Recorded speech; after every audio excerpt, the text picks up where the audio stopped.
കൺമണി ബീവി ഖദീജ റബ്ബിലണഞ്ഞതിൽ പിന്നെ റസൂല പൊൻതരുളന്നതരായിഷ മലരേ പൊൻതരുളന്നതരായിഷ മലരേ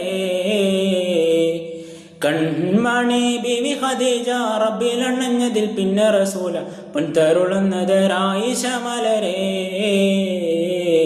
പൊൻതരുളന്നതരായിഷ മലരേ പൊന്നമ്പളി ഇമ്പമ്പർ ചിന്തുള്ള രാവിൽ ബീവി തൻ വീട്ടിൽ നബി തോഹ മടിയിൽ കിടന്ന് തന്നെയായിടുന്നൊരു തോഹ